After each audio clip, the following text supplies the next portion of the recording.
El libro del Deuteronomio nos dice: guardarás el día del sábado para santificarlo, como te lo ha mandado Yahvé tu Dios. 6 días trabajarás y harás todas tus tareas, pero el día séptimo, ese día es de descanso para Yahvé tu Dios. No harás ningún trabajo, ni tu hijo, ni tu hija, ni tu siervo, ni tu sierva, ni tu buey, ni tu asno, ni ninguna de tus bestias, ni el forastero que vive en tus ciudades, de modo que puedan descansar como tú, tu siervo y tu sierva. Recuerda que fuiste esclavo en el país de Egipto, y que Yahvé tu Dios te sacó de allí con mano fuerte y tenso brazo. Por eso Yahvé tu Dios te sacó de allí con mano fuerte y tenso brazo. Por eso Yahvé tu Dios te ha mandado guardar el día del sábado. Los pueblos antiguos tuvieron sus días festivos, dedicados a sus divinidades, al descanso, al esparcimiento, pero no se encuentra entre ellos una institución regular del descanso sabático, tal como aparece en la legislación mosaica. El motivo humanitario que se le da en el libro del Deuteronomio, es decir, el descanso de la familia, de los criados y animales, recordando la esclavitud de los hebreos en Egipto, es distinto del motivo teológico que se da en el libro del Éxodo. Es decir, el Éxodo recuerda la creación y el descanso de Dios en el día séptimo. Sin embargo, los dos aspectos se complementan y subrayan que el sábado debe dedicarse a Dios y al descanso. El reposo sabático, a fuerza de causística y rigorismo, fue convirtiéndose para los judíos en una práctica agobiante que Cristo Jesús corrige, según vemos en los santos evangelios. Ejemplo de la causística de los escribas y fariseos eran arrancar espigas, que equivalía a segar, frotarlas a trillar. Faenas agrícolas eran vedadas en sábado. El descanso es algo querido por Dios, pero como dice un comentario oficioso judío, para poder cumplir el precepto de descansar en el séptimo día, hay obligación de trabajar durante los 6 días que preceden. Si una persona no tiene trabajo, debe buscarlo.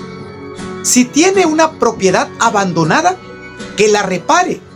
Si tiene un campo mal cuidado, que lo cultive bien. Y la enseñanza tradicional judía ha enseñado que durante los 6 días de la semana, los israelitas son colaboradores de Dios en la creación, precisamente trabajando por mejorar y realzar lo que Dios ha creado. Y de modo paralelo, en el séptimo día, ellos descansan junto con Dios y proclaman que Él es el Señor. El domingo es el día del Señor, día de fiesta para los cristianos. La Iglesia, desde la época apostólica, celebra el domingo en lugar del sábado, recordando la resurrección del Señor. Y a propósito del descanso dominical y de su sentido, enseña la Iglesia: la institución del Día del Señor contribuye a que todos disfruten del tiempo de descanso y de solaz suficiente que les permita cultivar su vida familiar, cultural, social y religiosa. Es lo que nos dice el Catecismo de la Iglesia Católica. El domingo libre del trabajo significa que la prioridad no la tiene lo económico, sino lo humano, lo gratuito, las relaciones no comerciales, sino familiares, amistosas, y para los creyentes, la relación con Dios y con su comunidad. Quizás ha llegado la hora de preguntarnos si trabajar el domingo constituye una verdadera libertad, porque el Dios de las sorpresas es el Dios que sorprende y rompe los esquemas para que lleguemos a ser más libres. Es el Dios de la libertad, y eso lo dice el Papa Francisco. El descanso dominical es de imperiosa necesidad para el hombre, desde cualquier punto de vista que se le considere. El cuerpo humano reclama periódicamente algún reposo para reponerse con la oportuna interrupción del trabajo. Además, sobre las necesidades corporales están las sociales, las familiares y las espirituales, a las que también hay que atender.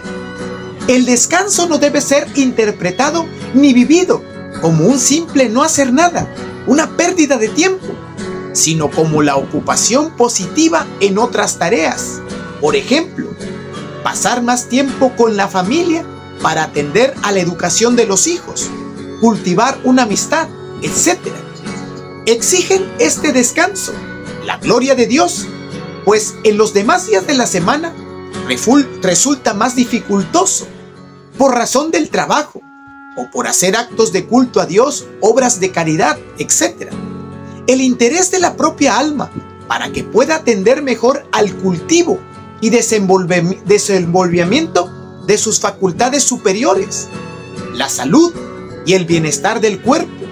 Para sus fuerzas son ilimitadas y sin el descanso semanal acabaría por agotarse. La vida de familia, cuyos miembros se hallan con frecuencia separados durante la semana por causa del trabajo y que apenas pueden verse y comunicarse un rato diariamente. El bien de la sociedad, la cual tiene tiempo y ocasión para tributar a Dios culto público. Y además, porque sus miembros tienen ocasión de mantener y estrechar sus relaciones y amistades sociales. Hay causas que eximen del descanso dominical, entre otras, la caridad, la necesidad, la piedad y el bien público. Por necesidad se permiten trabajos de cocineros, panaderos, ferroviarios, etc. La caridad para con el prójimo autoriza trabajar por los enfermos y los pobres que se hallan en necesidades apremiantes. La piedad permite algunas obras anejas al esplendor del culto divinos. Por ejemplo, que se prepare lo necesario para una función religiosa próxima, etc. El bien público permite el trabajo de los bomberos, los guardias y otros muchos servicios públicos que el bien común no admite que se aplacen. El sábado fue hecho para el hombre y no el hombre para el sábado. Por tanto, el Hijo del Hombre es Señor también del sábado.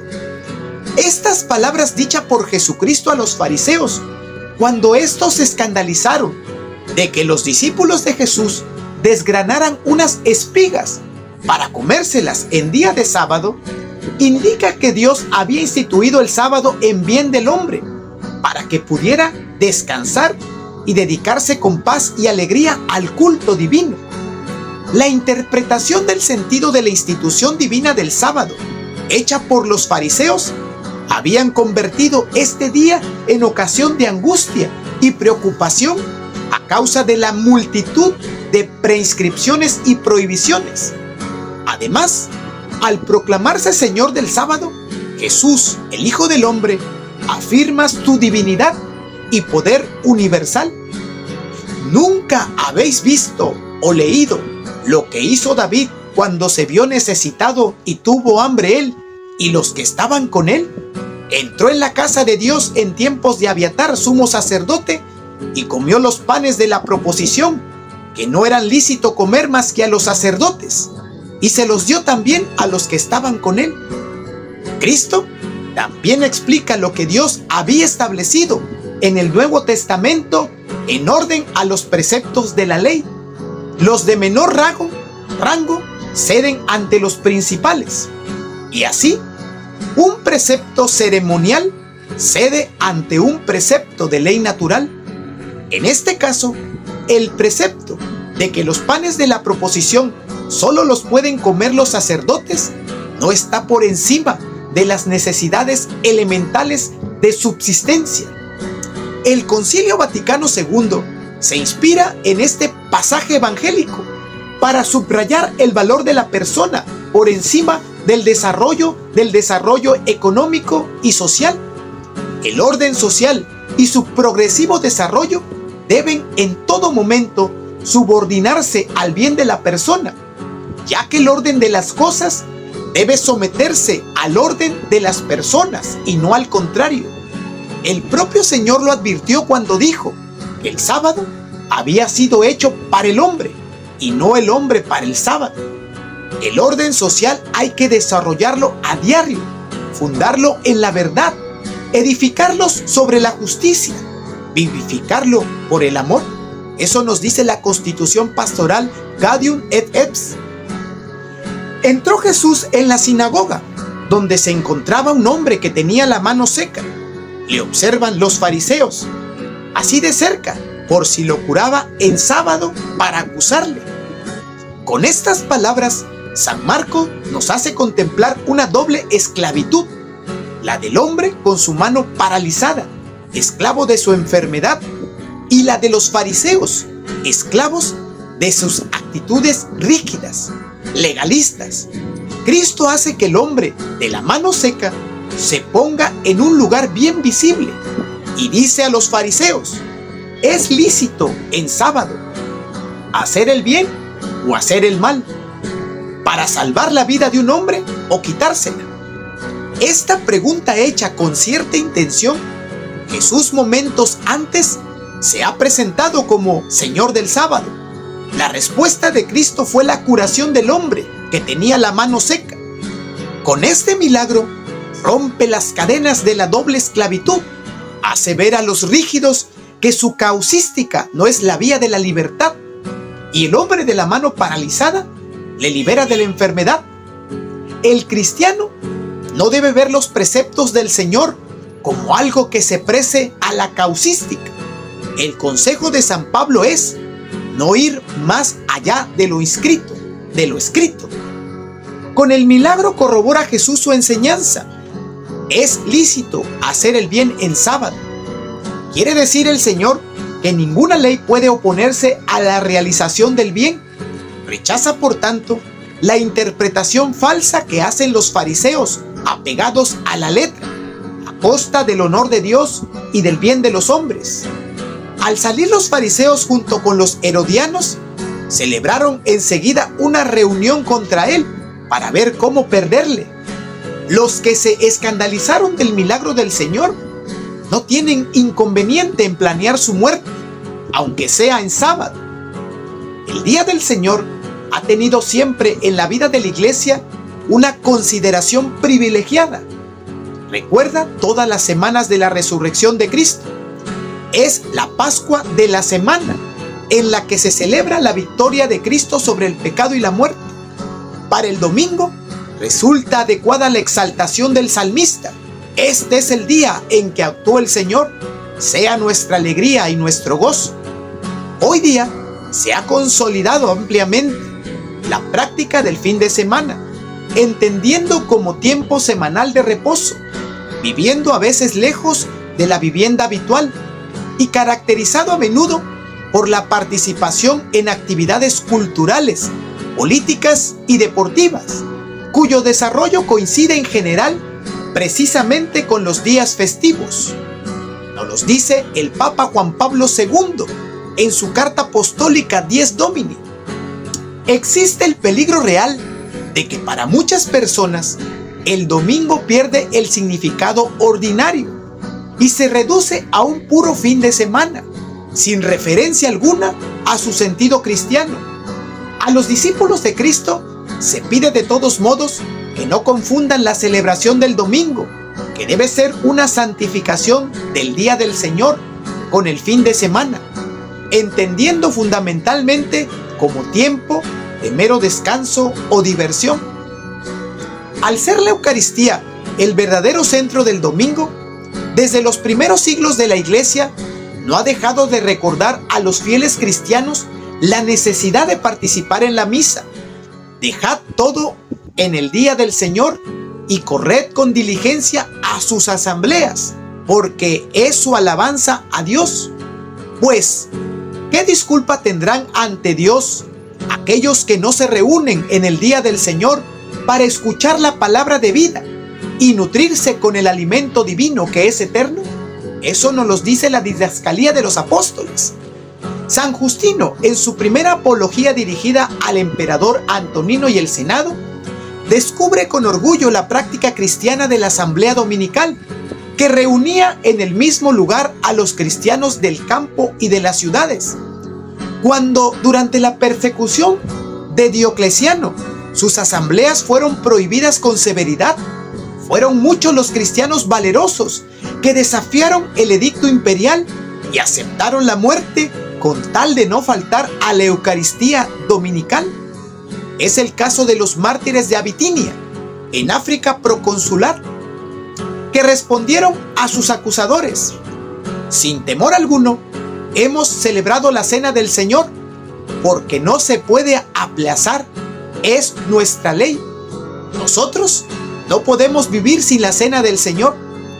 Y uno de los mártires confesó: si he ido a la asamblea y he celebrado la cena del Señor con mis hermanos, es porque soy cristiana. En el domingo, los fieles tienen obligación grave de cumplir con el precepto dominical, pues la Eucaristía fundamenta y ratifica toda práctica cristiana. La ley de Dios manda santificar las fiestas. Por tanto, el domingo es un día para santificarlo y santificarnos, no para divertirnos solamente, y mucho menos pecar con pretexto de la diversión. Este tercer mandamiento del Decálogo se cumple participando en la Santa Misa y absteniéndose de realizar trabajos que impiden el culto a Dios o el debido descanso. Esta obligación está recogida en las leyes de la Iglesia. El domingo y las demás fiestas de precepto, los fieles tienen obligación de participar en la misa y se abstendrán además de aquellos trabajos y actividades que impidan dar culto a Dios, gozar de la alegría propia del día del Señor o disfrutar del debido descanso de la mente y del cuerpo. Eso nos dice el Código de Derecho Canónico. Imitemos a la Virgen María a escuchar y a guardar en el corazón la palabra de Dios que se proclama en la misa dominical, y de ella que estuvo en la primera misa, la del Calvario. Aprendamos a estar a los pies de la cruz para ofrecer al Padre el sacrificio de Cristo.